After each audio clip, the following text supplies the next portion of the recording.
time for our webinar, and I'd like to introduce Tracy Baker, a qualified bookkeeper who set up her own business in 2005, and she helped a variety of businesses such as financial institutions, charities, engineering and tech companies in building stronger finance functions through a better understanding of their bookkeeping and accounting. Her company, Your Vegan Bookkeeper, helps business owners achieve their goals by providing accountancy, business planning and strategic growth support. It specializes in supporting vegan and ethical businesses. Please post questions in the chat box for the question and answer session afterwards. And we're now going to mute everybody, and it's over to you, Tracy. Thank you very much. Can everybody see my screen? We can, thank you. Yay. Thank you very much, everybody, and welcome to Small Business Big Questions.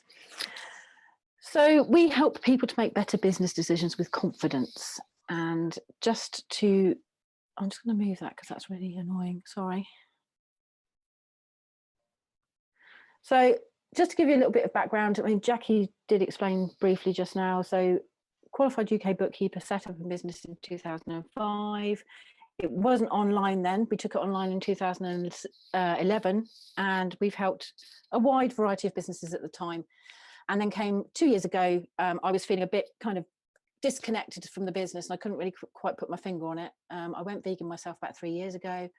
We don't specifically just help vegan businesses. When we rebranded a couple of years ago, it was really for vegan businesses, but really focusing on businesses that are wanting to make a profit with a purpose.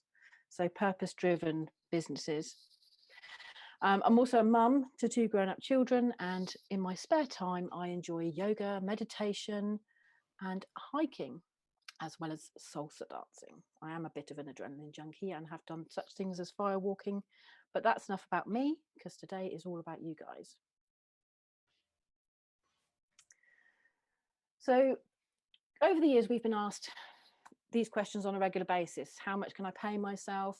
What do I need to break even? How can I afford to hire more staff? And all of these questions and more can be answered by business owners reliably doing one task in their business consistently. And I'll also be sharing with you some top tips on things you can do today to improve your cash flow.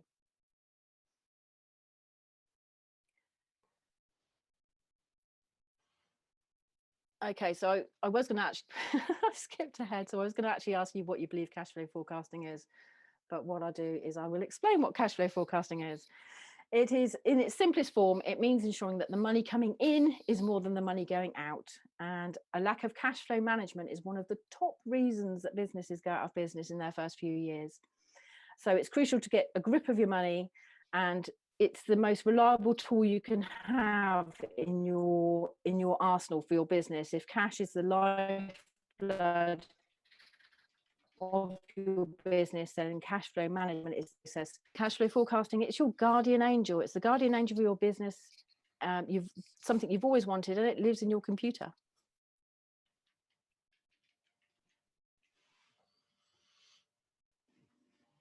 So you go, okay, great. So how does, if I do this task, how's it going to help my business? So by knowing that you have the right money at the right time, it will help you to be confident in making those business decisions. Success starts with planning. So if you have increases in sales, if you've lost some revenue, if you have a seasonal fluctuations in your business, by having a cash flow forecast, it gives you that clear path to see exactly what is happening with the cash in your business, and it enables you to reinvest in the business, or on the flip side, spot gaps in cash that you might have missed.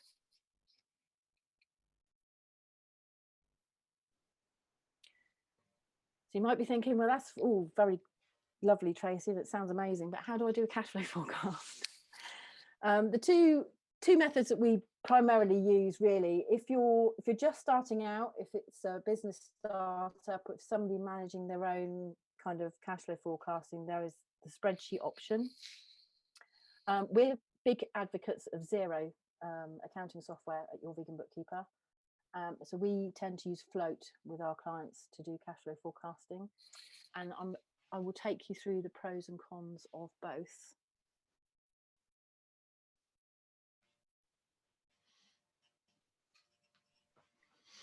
So if you want to use an Excel spreadsheet, that's absolutely fine, but just be aware that there is the good old user error. So if you start moving things around and messing with formulas and things, there is the potential for user error, because you've got the spreadsheet and you're flitting backwards and forwards. There's version control. You might have overlapping versions of the same forecast. It's easy to let it fall out of date. You might not remember when you did your last cash flow forecast the kind of the assumptions or the decisions that you made, and then when you come to revisit a few months later, you've forgotten why you put those figures in where you did or what they were for. The spreadsheet definitely does take longer to do. It's more time consuming, but it is, if there was a pro of it at all, it's simple if you're starting out and you don't have to have cloud accounting software. Although having said that, with making tax digital for VAT and with the up and coming self-assessment and corporation tax being brought online as well, it's cloud accounting software is where it's going to be at anyway. So it is useful if you're just starting out. What I will say is, if you're interested in giving the spreadsheet a go, I'm going to offer the link to sign up for the spreadsheet template and a walkthrough video on how to complete your own cash flow forecast at the end of today's presentation. So that is there for you for free.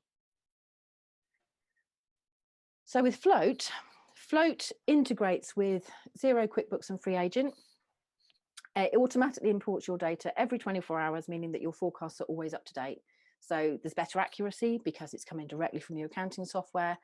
And Float allows you to change expected dates on bills and invoices. Now, you might think, well, I don't know what you're talking about, Tracy. What do you mean by that? So say, for example, you raised a bill, you raised an sales invoice today, and it was due at the end of this week. The due date can remain the same, but you can put an expected date into Xero, and Float will pick up the expected date. So it's more accurate from that point of view. The Float software is that you can have the master cash flow forecast, and then you can create different scenarios. So say, for example, I want to take on a new employee, or I need an extra expensive bit of kit. Then you can create a scenario cash flow forecast alongside that one to see what impact that would have on your cash flow if you took on that new employee, or if you were to buy that piece of equipment. I would say, I was going to say it was not so much a pro, but the thing with Float is that with whether it's Xero or QuickBooks or Free Agent, you do have to make sure that your bank reconciliation, so your transactions in your software, are matched to your bank statement and are all up to date. But then you'd expect me to say this as a bookkeeper, they should be anyway, because if you want an accurate visibility of your business's health ongoing, then it should always be as up to date as possible.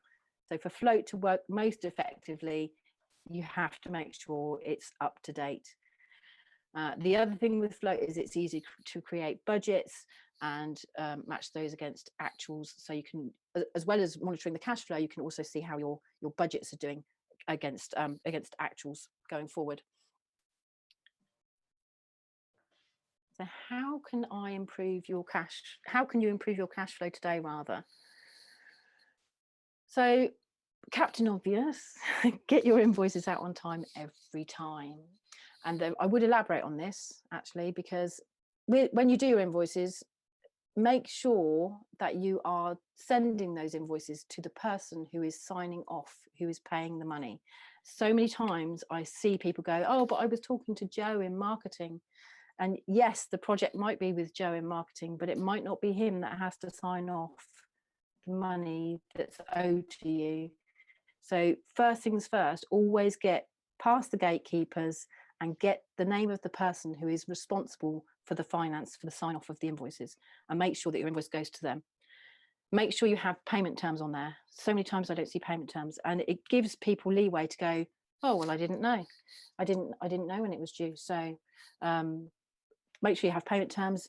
Keep it really easy for clients to pay you. So make sure your bank details are on there. If you're using something like Xero, and I harp on about Xero because it's primarily what we use, you can set it up so that you can use Go Cardless to take direct debit payments.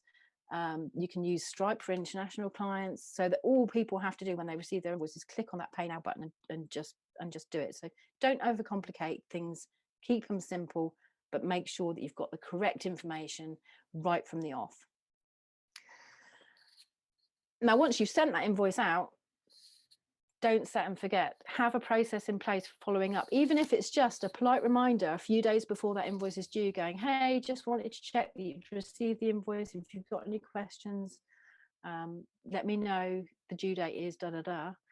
Then just keep in check who owes you what money when, and if they do fall overdue, have a concrete credit control process in place to follow it up.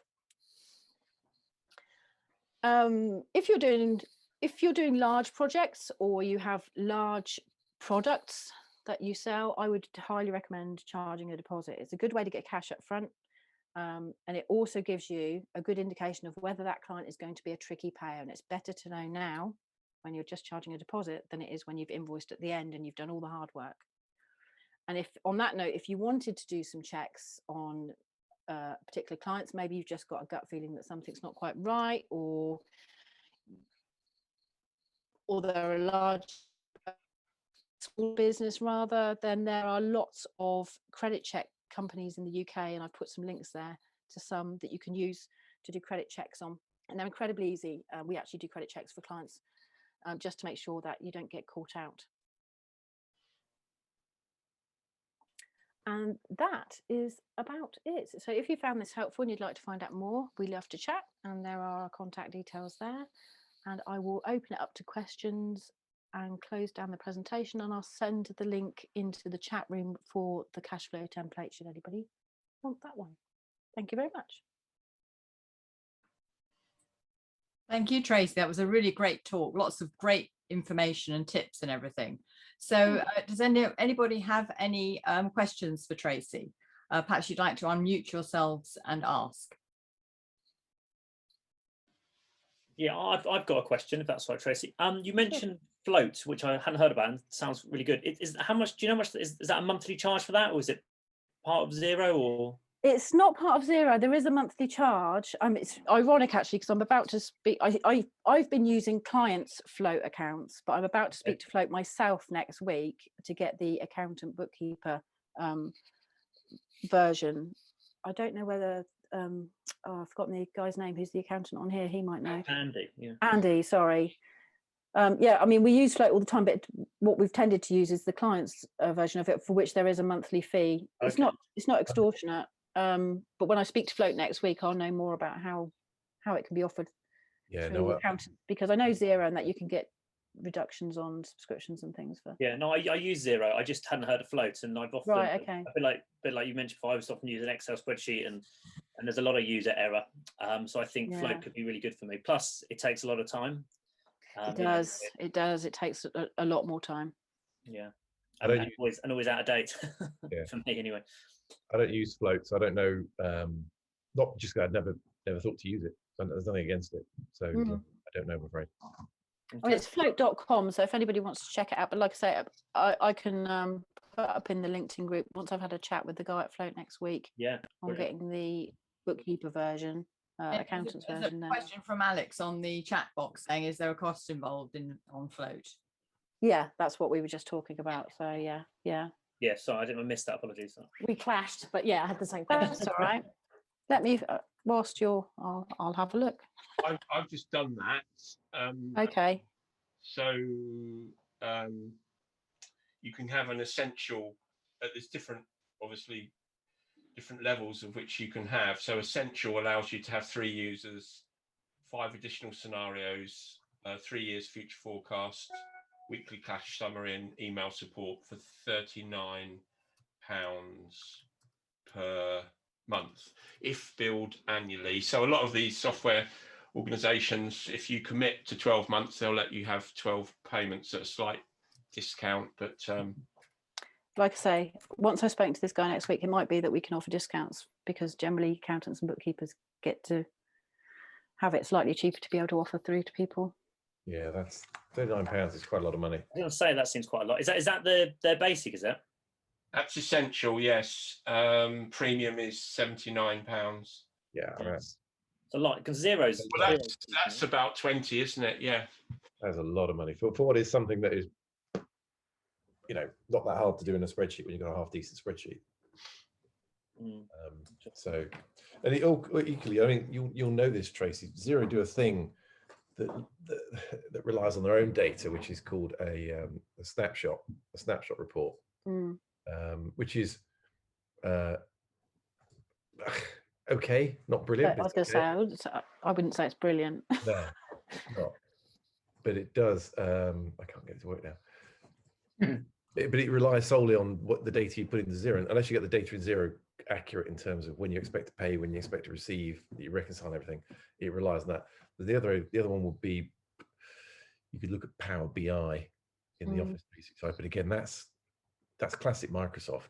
Really fabulous, very difficult to understand and use. Yeah, that's why I like Flow, because it's quite straightforward to understand. That's when you use an independent IT consultant, Andy, and we can help you. Absolutely. We did do a project, and this is very true, actually. Sorry to hijack, but we worked with a client and they'd siloed all of their information with their on-cloud services. So they had a comms pack, a CRM, customer relational management, and an accounts package. And Paul and I worked together helping this particular client with a Power BI solution. So you can press a button and get all of your data. But I have to say, I do love, and I would definitely go along with Tracy with regards to Xero. I think as a package, it's a bit expensive by comparison to what we used to pay when we used Sage.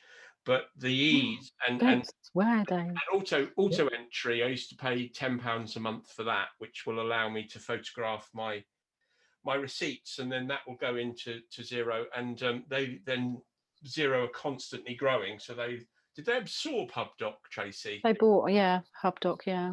And then you get HubDoc as part of your Xero subscription. So I wouldn't be surprised if something like this happened with Cashflow forecasting. I hope so, because otherwise on-cloud services can become quite expensive when you start subscribing to 2, 3 or more packages. Yeah, it all adds up, doesn't it? Yeah. It does. I mean, did you say it was £39 a month? Yeah. I mean, like I said, the spreadsheet's ideal for if you're just like a one-man band or you're just starting out and you've got the time to be able to do the spreadsheet. But Flow is definitely worth the money for when you're looking to grow your business and you're wanting to make those really informed business decisions and be able to do the scenarios. It's just so much quicker and more intuitive, really. Yeah, brilliant. Great. Any more questions?